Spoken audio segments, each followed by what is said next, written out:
Bismillahir Rahmanir Rahim. Dear students, Assalamu alaikum. As you know, we are discussing this topic in these days, which is this one, areas in translation research.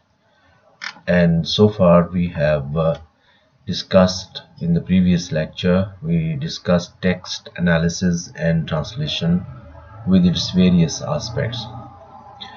Today we are going to discuss translation quality assessment and genre translation, and also multimedia translation. Translation quality assessment. Before we discuss various aspects of translation quality assessment, we need to ponder on one thing first, and that is quality. What do we mean by quality? In translation,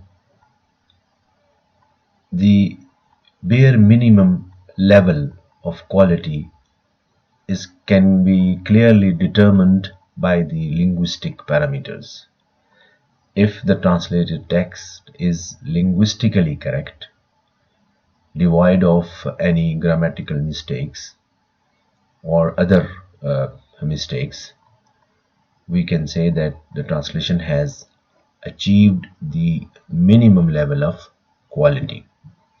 But after this, quality in translation is very much debatable, and it has many aspects.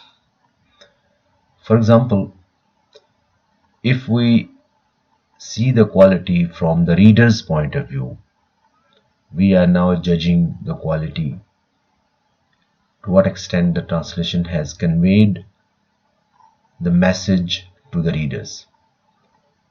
But at the same time, we have the source text, quality of the source text. And if we see the quality from the angle of source text, we find different results or different parameters for quality. Or if we consider the age group for the translation, for which the translation is being done, for kids, for example, for women, for example, for a certain social class, for example, and so on, we have different parameters to judge the quality. Anyways, the debate on quality is very long, but we need to understand basically here translation quality assessment as one of the areas of research in translation studies. So what are the major aspects? The quality of product is assessed, and we all know what is meant by product. Product means the written translation and oral translation. The quality of the process is also assessed. Especially nowadays, the focus is on the social process, and I will touch this aspect after some time. The quality is also assessed from the aspect of this function, influence, impact of translated text. The quality is also seen through the lens of presentation, how the translation has been presented. If it is presented through technology, what kind of technology is used? If it is presented through written text, what kind of publishing techniques have been used, and so on. Quality is assessed. We all know that when the students are inside the classroom learning translation or translating, their translations are assessed by their teachers or trainers. Most of the time, you have this experience, you have gone through this experience. Most of the time, inside the classroom, the quality parameters are linguistic. The quality is also assessed during examinations, during official certification for translators. The quality is essentially a basic part of the reviews written by the reviewers or reviews written by the critics about the translated text, or even the ordinary readers. Nowadays, there is another addition into the quality assessment, which is machine translation systems. Softwares are developed to assess the quality of translation. A big new dimension of translation quality assessment. As I indicated earlier, we can discuss these three or four, because the fourth I haven't given the number, but this aspect is also there nowadays, especially some international standards. But anyways, basically three. Source text oriented. We can compare the translated text with the source text, parameters of the source text, construction of the source text, discourse of the source text, lexical items used in the source text, terminology used in the source text, and then evaluate or assess the translation in by using the parameters of source text. The other dimension of the quality assessment is the target language oriented. And the third one is assessment of translation effects. What kind of effects translation has left on the readers or viewers or listeners. And in the end, of course, I will give you very brief information about some international standards for quality assessment. Source text oriented, of course, is the focus is relation between the translation and source text, as I said just now. The main purpose in this regard is to set up definitions of required equivalence. What is the required equivalence? Of course, all the technicalities, required equivalence for the verb form, for the past verb, for the nouns, proper nouns, for all the grammatical items, definitions are set, and then classification of various kind of deviance from this equivalence is researched. Target language oriented quality assessment is relation between the relation with the target language. We see how far, to what extent the translator or this translation or that translation has achieved the purpose or objective for which the translation was done. In this kind of translation quality assessment, equivalence is not a central concept. Text analysis to assess the differences between the translation in question and other comparable texts in TL. We know we have two terminologies, comparable text or parallel text. What we mean by that, the texts that have been originally created in the target language on the same topic or the similar topic. So comparing the differences between the translated text or the comparable or parallel text that already exist in the target language, we find the differences. And then target language oriented quality assessment also takes care of degree of naturalness, how the translated text, to what extent the translated text is fluent for the readers. The third aspect of translation quality assessment, which is the assessment of translation effects, is on clients, on teachers, on critics, on readers. Of course, various techniques are used, research techniques are used for this to collect the data and then infer the conclusions. Published reviews in the press, especially literary translation. Interviews of publishers, readers about translation quality. You can conduct as a researcher, or maybe there is a researcher who has conducted interviews of publishers or readers about a certain translation, and then you come and analyze. Carrying out comparison comprehension test on the translation to see how well people understood it. This is, of course, very difficult type of assessment of translation effect, where you ask the general readers to come and take this test for the sake of your research. But this mode of research is always there.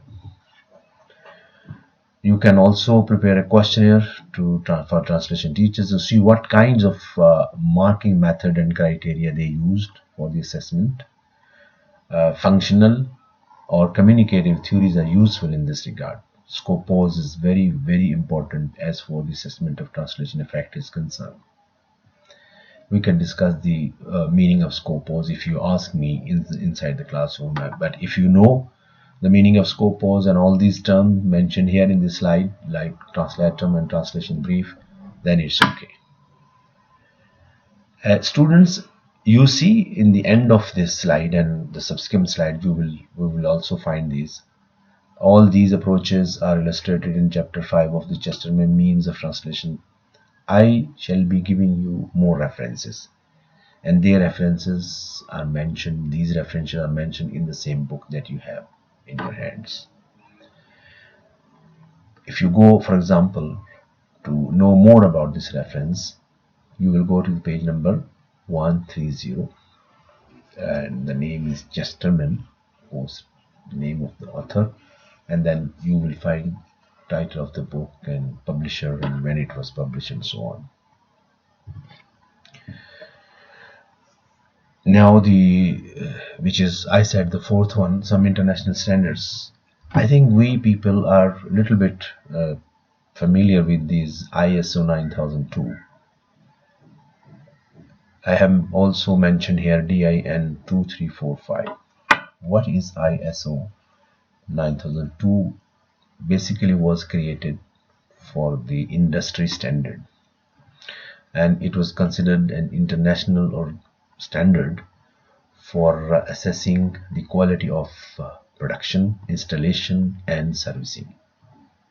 Production, installation and servicing, because it was basically related to the industry.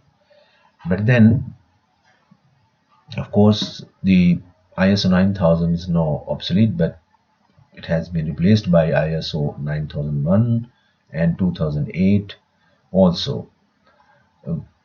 The new standard has basically the same material with the addition of a section covering the creation of new products. As for the DIN 2345 is concerned, the standard was published by the German Institute for Standardization in 1998. This standard contains different conditions for concluding contacts between translators and client. This was created for the translation industry only. There are 5 sections of DIN standard, and in the end you see the reference. You can go to this reference and read more about it. These international standards actually, as we have seen in ISO 9000, they are talking about the production. So they are also here, if we apply this standard to the translation, they are talking about the product of translation.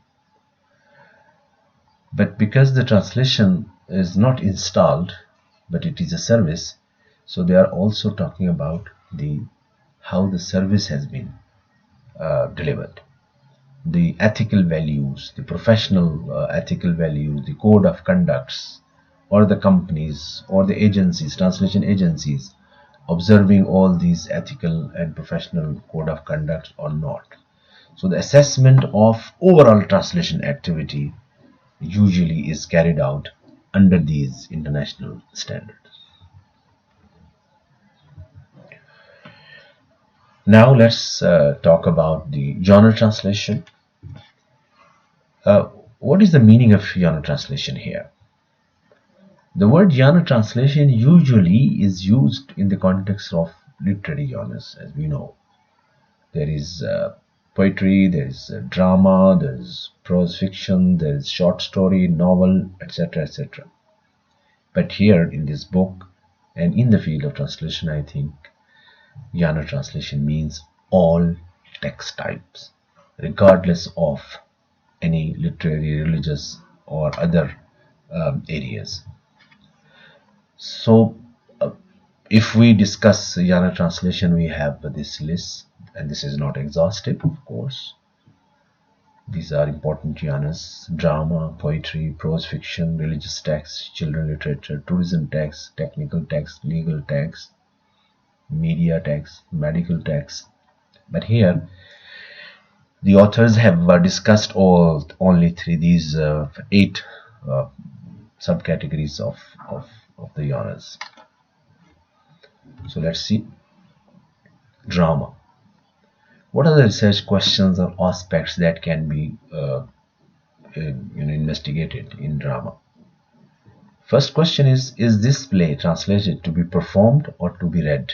Because the strategies would be totally different. If the translation of a drama is done so that it should be performed, the strategies for translating, the techniques that are used for translating are totally different from if that drama is going to be published and read by the readers. If it is to be performed, what sort of translation is required, or what sort of translation was done? A rough one, which will be a starting point for the production, or a fully performable one, or something in between. So the researcher comes and they study or they try to find the answers, research-based answers of these questions. What is the role of the translator in a performed drama, or the role of the director, or role of the actors?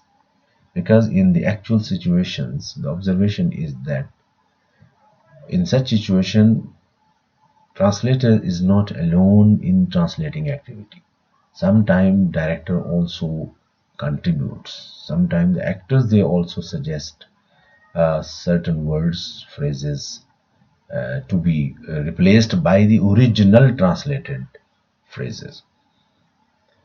Another aspect of research can be case studies of an individual production or biography of an established drama translator. Another aspect of research. Comparing different translations of the same play, of course. Comparison is always there in translation.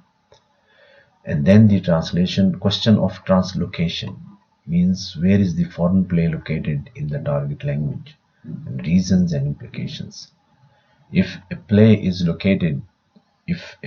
which is Western culture, based in Western culture, is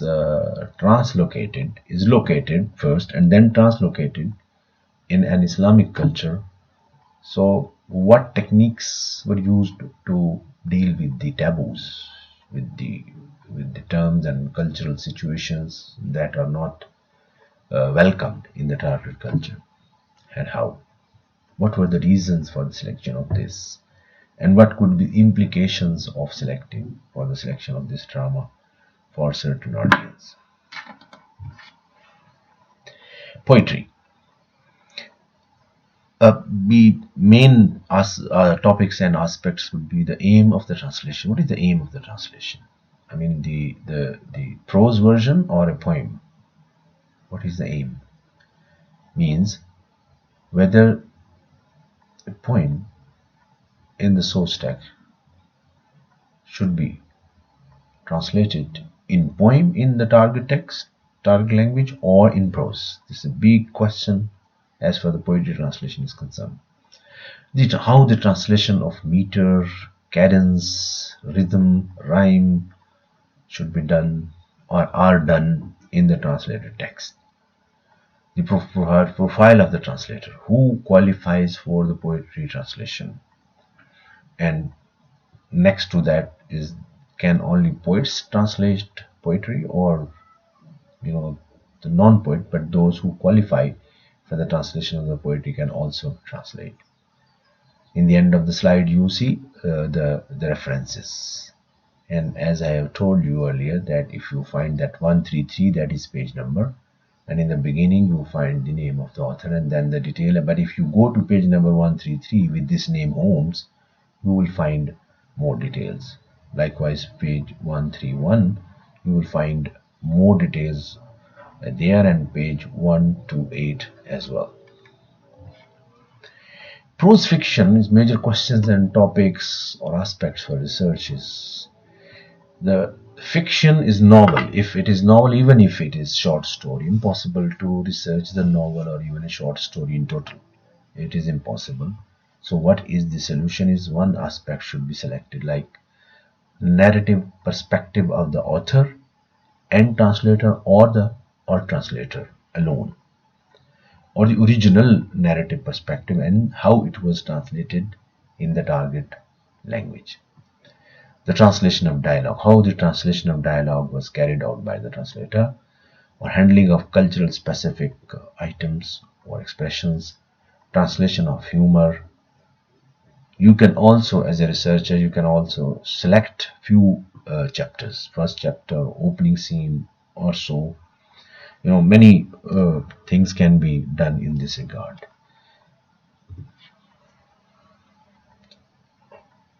Contemporary translators, their biographies, another aspect of research, how they obtain translation contacts, how were their relationship with the editors and publishers, and this area is under-researched area, needs more research.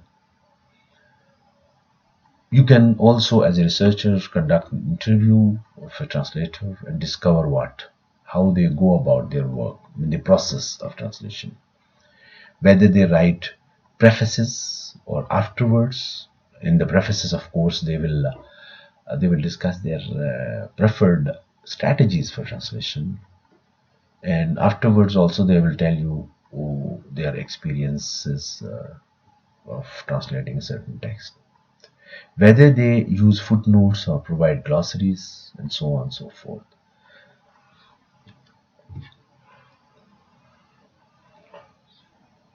Another aspect in prose fiction is the reception of translated works, of how do critics review translated works, and what do they have to say about translation. Dear students, I think now you can feel that most of the time we are revolving around three things.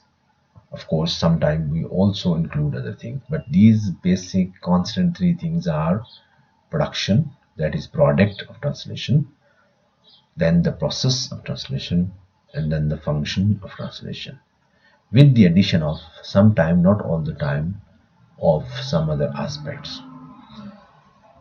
Okay, again I have provided the reference, actually I have indicated to the reference, and if you go to these pages you will find the details. Number 4, your translation is religious texts. And here major questions, topics and aspects. The enormous temporal and cultural gap between the societies for which these texts were revealed, and the societies for which they have been translated. If we take the example of Quran, the Holy Quran, we know almost 1500 years ago it was revealed on our beloved Prophet Muhammad sallallahu alaihi wasallam. But now the text, the gap, of course, the time gap at least that has gone through is a big question.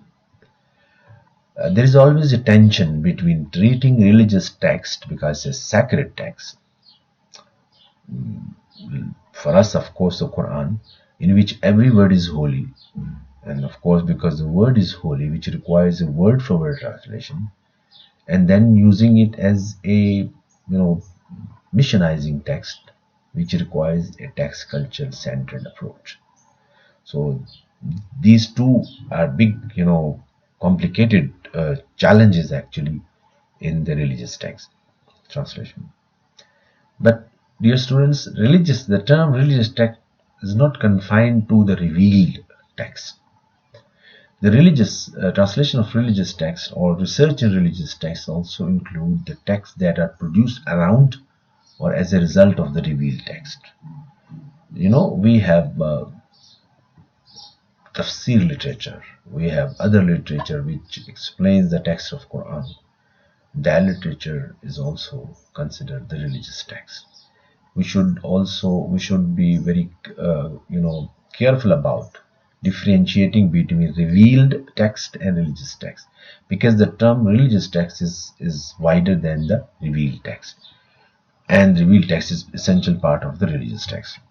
Anyways, linguistic analysis of one translation, religious text in the wider sense, comparison between translations, again, translation quality assessment of various translations through different angles, through different techniques, application of theories on translations. This is very important and very interesting area, application of theories. For example, if you apply the theory of equivalence, for example, if you apply the theory of shift theories on translated text, and if you know more other theories of the cultural influence, theories that take into account the functional aspects, for example, Scopus theory, and so on the translated text, not the Quran, of course, the translation of the Quran, you have another very big, avenue for research. For more details, you can see all these indicated references which are available in the book.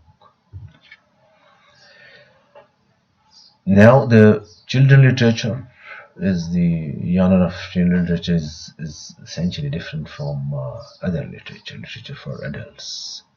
Poems, fairy tales, fiction, scientific writing. The question here is, are you dealing with literature produced and intended for children, or as literature read by children?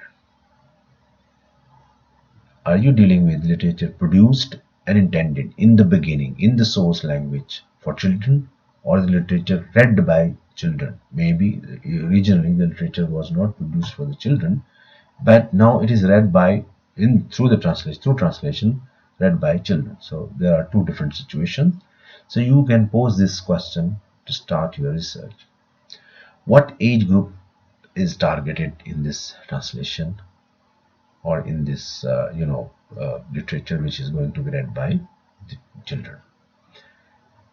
Is it in the book form? Is it TV programs, films, or software, games, so on and so forth? What is the function of this literature? Is it for the sake of entertainment or socialization?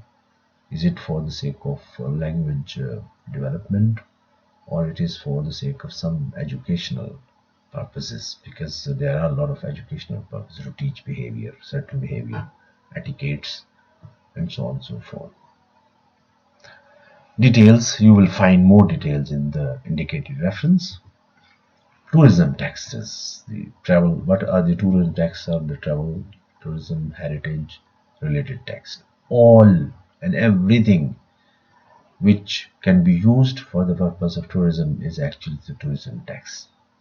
Information about the transport, the hotels, youth hostels, routes, historical places or areas to be visited in a certain country, and so on.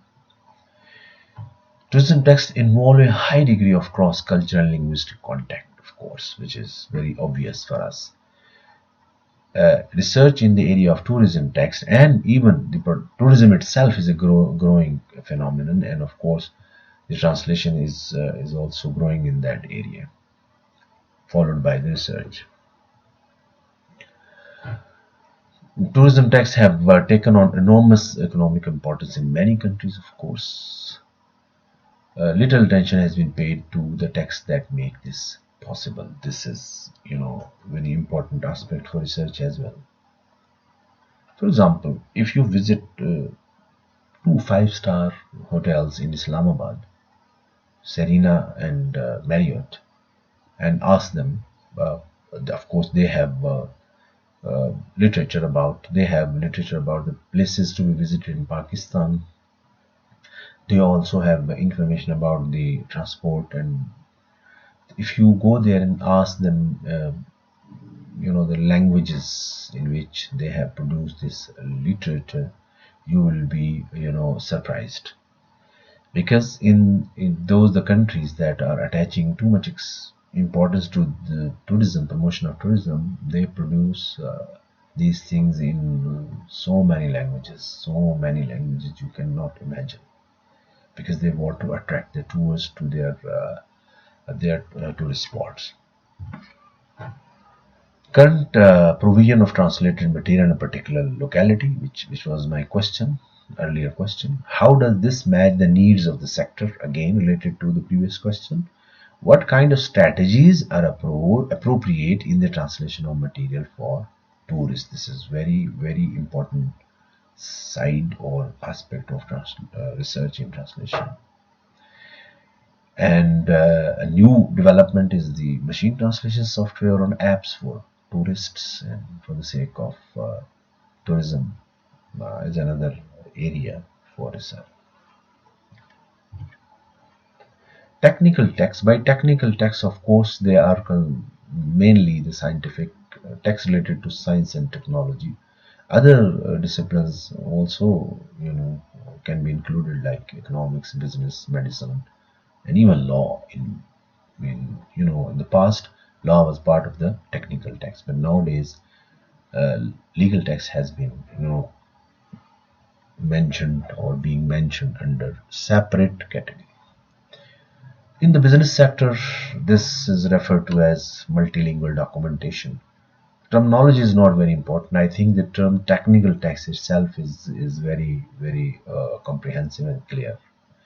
Needs a high level of subject knowledge, of course, for translating and for doing research. A mastery of relevant terminology, both subject and terminologies, and of course the language discourse that is used to produce the technical text and translate the technical text.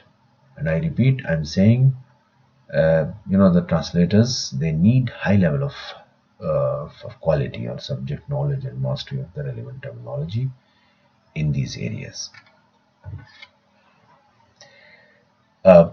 Major areas or aspects for research could be problems of style and clarity, text type conventions, what are the text type conventions, and the researchers can study.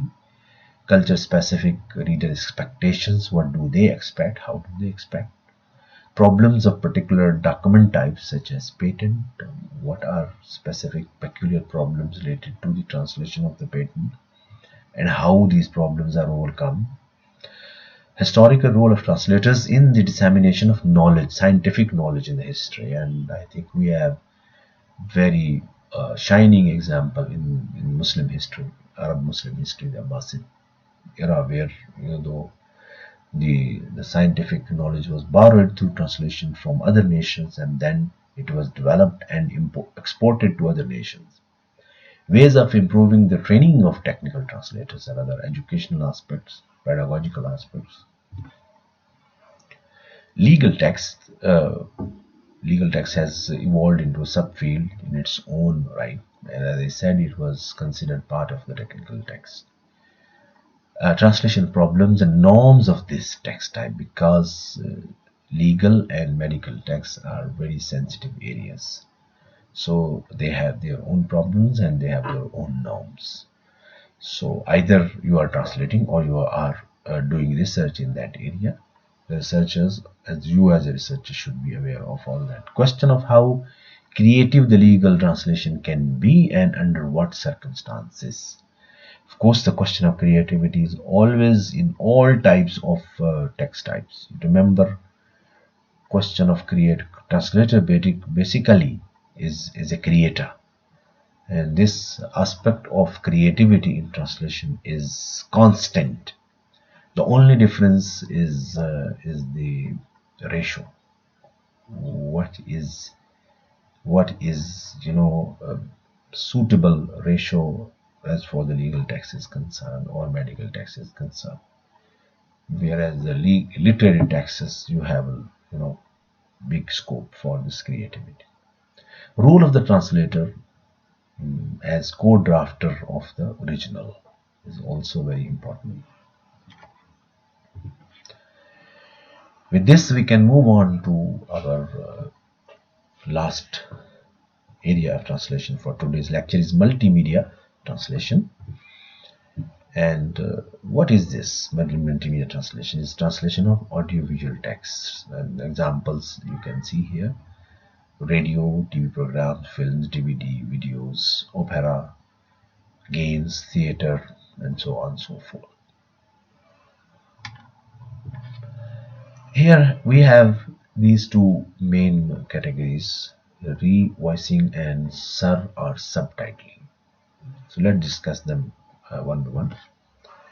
First one is revoicing. Revoicing means it replaces the original spoken text with a translation in the target language. For example, voiceover is there, narration is there, free commentary is there, and then the last lip sync dubbing.